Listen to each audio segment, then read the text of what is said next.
குஜராத் மாநிலம் அகமதாபாத்தில் பயணிகளின் விமானம் விழுந்து நொறுங்கி விபத்தானது ஏற்பட்டிருக்கிறது. கூடுதல் விவரங்களை சிறப்பு செய்தியாளர் கோபால் வழங்கிட கேட்கலாம். கோபால், வணக்கம். பயணிகளின் விமானம் விழுந்து நொறுங்கி விபத்துக்குள்ளாகி இருக்கிறது. தற்போது இந்த பயணிகளின் நிலை என்ன? விபத்து ஏற்பட்ட இடத்தில் மீட்பு பணிகள் எவ்வாறு நடைபெற்று வருகிறது? கோபால். நிச்சயமாக செந்திஜா, இது மிக பெரும் ஒரு விபத்தாகவே பார்க்கப்படுகிறது. முதலாவதாக ஒரு சிறு தகவல் மட்டுமே நமக்கு வந்து கொண்டிருக்கு என்பதை பார்க்கின்றோம். இதில் வருந்தத்தக்க செய்தியாக நாம் பார்க்க வேண்டியது என்னவென்றால், இதில் 133 பயணிகள் உள்ளே இருப்பதாகவும் 135 என்றும் 150க்கும் மேற்பட்ட பல்வேறு தகவல்கள் வந்து கொண்டிருக்கின்றன. ஆனால் உறுதிப்படுத்தப்படாத தகவல்கள் 130க்கும் மேற்பட்டோர், அதாவது விமானியுடன் சேர்த்து பைலட், இவர்கள் இந்த குரூ என்று சொல்லக்கூடிய முக்கிய இருக்கக்கூடியவர்கள் அனைவரையும் சேர்த்து 150 பேர் இருப்பார்கள் என்று எதிர்பார்க்கப்படுகிறது.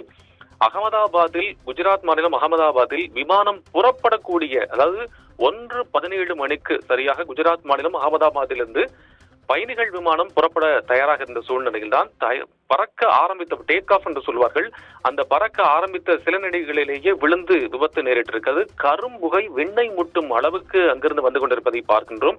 உடனடியாக அங்கு 7 மிகப்பெரிய தீயணைப்பு வாகனங்கள் விரைந்திருக்கின்றன. ரஷ்ட் 2 என்று சொல்லப்பட்டிருக்கிறது. இந்த 133 பயணிகளுடைய நிலை என்ன? அவர்களில் யாருக்கு என்னவாகி இருக்கிறது?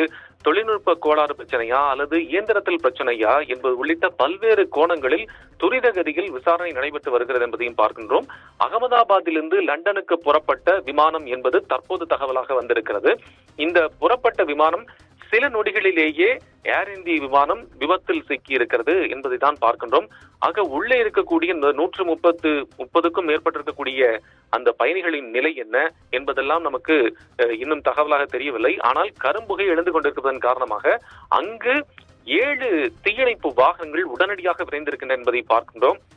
இதில் குறிப்பாக அந்த விமான நிலையத்திற்குள்ளேயே விழுந்திருப்பதன் காரணமாக ப்ரொசீஜர்ஸ் அண்ட் ஃபார்மாலிட்டிஸ் என்று சொல்லக்கூடிய அங்கு இருக்கக்கூடிய சில சட்ட விதிகள் எல்லாம் அனைத்தையும் பின்பற்ற வேண்டியிருக்கிறது. அப்படித்தான் உள்ளே செல்ல வேண்டியிருக்கும் என்பதையும் பார்க்கின்றோம்.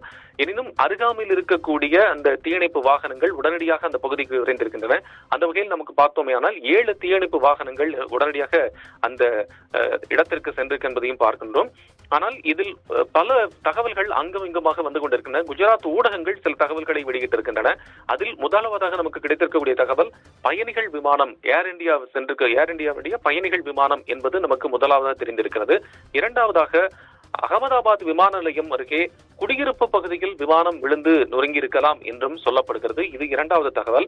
மூன்றாவதாக ஏர் இந்தியா விமானம் 1:17க்கு அங்கிருந்து புறப்பட்டு லண்டனுக்கு செல்ல வேண்டியதாக இருக்கக்கூடிய விமானம் என்கின்ற இந்த தகவல் வந்து இருக்கிறது.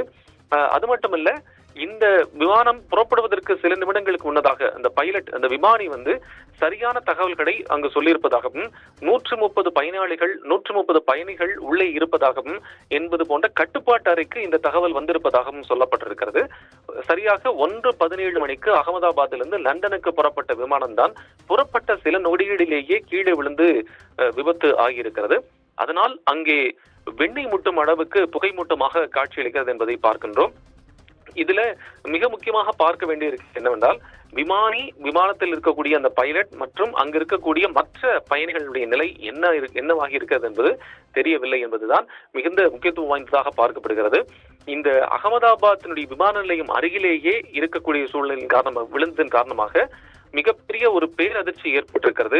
அங்க இருக்கக்கூடிய சிப்பந்திகள் மற்றும் அங்க இருக்கக்கூடிய மற்ற தொழில்நுட்ப வல்லுநர்கள் எல்லாம் என்ன காரணமாக இந்த விபத்து நேரிட்டது என்பது உள்ளிட்ட பல்வேறு கோணங்களில் விசாரித்து வருகிறார்கள். ஒரு மிகப்பெரிய டெக்கி டீம் என்று சொல்லக்கூடிய பெரிய அளவுக்கான ஒரு தொழில்நுட்ப வல்லுநர்கள் குழு அந்த பகுதிக்கு வந்திருக்கிறார்கள். அது மட்டுமல்ல, பிளாக் பாக்ஸ் என்று சொல்லக்கூடிய இந்த கருப்பு பெட்டி என்று சொல்வார்கள், அந்த கருப்பு பெட்டியில் விழுந்த அந்த கண்டுபிடித்தால் மட்டும்தான் அடுத்ததாக இதில் கடைசியாக அவர் பேசியிருக்கக்கூடிய, அதாவது அந்த பைலட் என்று சொல்லக்கூடிய மெயின் பைலட், 2 பைலட்டுகள் இருப்பார்கள். ஒன்று மெயின் பைலட், இன்னொன்று கோ பைலட் என்று சொல்லுவார்கள். அந்த மெயின் பைலட்டும் கோ பைலட்டும் கடைசியாக தகவல் தொடர்பு அறைக்கு என்ன பேசியிருக்கிறார்கள் என்பது தொடர்பான தகவல்கள் அதில் அடங்கியிருக்கும். இதில் மிக முக்கியமாக தற்போது ஒரு தகவல் வந்திருக்கிறது செந்திஜா. 242 பேர் அதில் இருந்திருக்கிறார்கள் என்கின்ற ஒரு கூடுதல் தகவல் வந்திருக்கிறது. ஆனால் இதனுடைய உண்மை நிலவரம் நமக்கு இன்னும் வெகு சில நிமிடங்களிலேயே தெரிய வந்துவிடும் என்பது சொல்லப்படுகிறது. ஆனால் இந்த கருப்பு பெட்டி கண்டுபிடிக்கப்பட்டால் மட்டுமே தொழில்நுட்ப காரணமா அல்லது இயந்திரத்தில் ஏதேனும் பிரச்சனையா, இறக்கையில் ஏதாவது பிரச்சனையை நேரிட்டு விபத்து ஏற்பட்டதா, பறவைகள் ஏதேனும் அதில் சிக்கி விபத்தில் விழுந்ததா, அல்லது உள்ளேயே கவனிக்காமல் அந்த விமானம் எடுக்கப்பட்டதா என்பது உள்ளிட்ட பல்வேறு தகவல்கள் வந்து கொண்டே இருக்கின்றன. விபத்துக்குள்ளான விமானத்தில் 242 பயணிகள் இருந்திருக்கதாக தகவல் வந்திருக்கிறது. இது இன்னும் மேலும் பேரதிர்ச்சி ஏற்படுத்தி இருக்கிறது. முதலில் 133 என்று சொல்லப்பட்டிருந்தது. ஆனால் 240 பேருக்கும் கூடுதலானோர் அங்கு உள்ளே இருந்திருப்பதாக சொல்லப்படுகிறது. மொத்தமாக அந்த லண்டன் செல்ல தயாராக இருந்த புறப்பட்ட அந்த விமானம் விழுந்து விபத்து ஏற்பட்டதன் காரணமாக இதில் யார் இறந்திருக்கிறார்கள் அல்லது அவர்களுக்கு பாதிப்பு ஏற்பட்டிருக்கிறது, பலத்த காயமடைந்திருக்கிறார்கள் போன்ற பல்வேறு விவரங்கள் சேகரிக்கப்பட்டு வருகின்றன.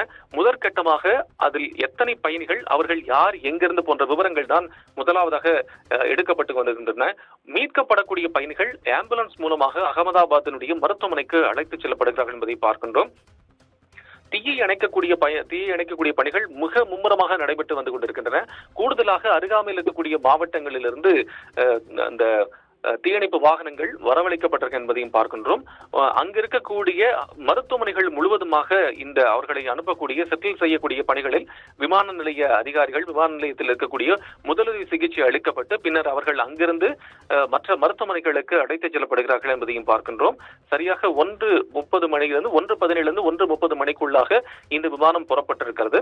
ஆனால் இந்த கருப்பு பெட்டி இன்னும் கண்டுபிடிக்கப்படவில்லை. அதன் பிறகாகத்தான் அதில் இருக்கக்கூடிய விவரங்கள் என்ன என்பது தெரிய வரும். சந்திஜா, இது ஏர் இந்தியா போயிங் 787 என்கின்ற இந்த விமானம் என்பது தற்போது கண்டுபிடிக்கப்பட்டிருக்கிறது. இது லண்டனுக்கு புறப்பட்ட சில நிமிடங்களிலேயே விபத்து நேரிட்டிருக்கிறது. விமானத்திற்கு அருகாமையில் செல்ல முடியாத அளவுக்கு கரும்புகை சூழ்ந்திருப்பதன் காரணமாக மொத்தமாக வெடித்திருக்கிறதா அல்லது வேறு ஏதேனும் பிரச்சனைகள், ஒரு பகுதி மட்டும் விழுந்து சிதைந்திருக்கிறதா, உள்ளே இருக்கக்கூடிய அந்த விமானியுடைய சூழல் என்ன, எத்தனை பயணிகள் அதில் இருக்கக்கூடிய அவர்கள் மீட்கப்பட முடியும், இது போன்ற பல தகவல்களை நாம் அங்க இருக்கக்கூடியவர்களிடம் விசாரிக்கின்ற போது அவர்கள் சொன்னது என்னவென்றால், தற்போதைக்கு 7 மிகப்பெரிய அளவிலான தீயை அணைக்கக்கூடிய வாகனங்கள், தீயணைப்பு வாகனங்கள் விரைந்து இடத்திற்கு வந்திருப்பதாகவும் சொல்லப்பட்டிருக்கிறது. 240 பயணிகள் அதில் இருப்பதாக தகவல் வந்திருக்கிறது. போயிங் 737 விமானம் என்பதும் தகவலாக வந்திருக்கிறது. அந்த விபத்துக்குள்ளா இருக்கக்கூடிய விமானத்திலிருந்து காயமடைந்த பயணிகள் மிக விரைவாக மீட்கப்பட்டு வருகிறார்கள். அங்க இருக்கக்கூடிய தீயணைப்பு வாகனங்கள், ஆம்புலன்ஸ்கள், மருத்துவ குழுவுகள் சம்பவ இடத்தில் மீட்பு பணிகளில் தீவிரமாக ஈடுபட்டு வருகிறார்கள் என்பதையும் தற்போதைய தகவலாக நாம் பார்த்து வருகிறோம். சிந்துஜா,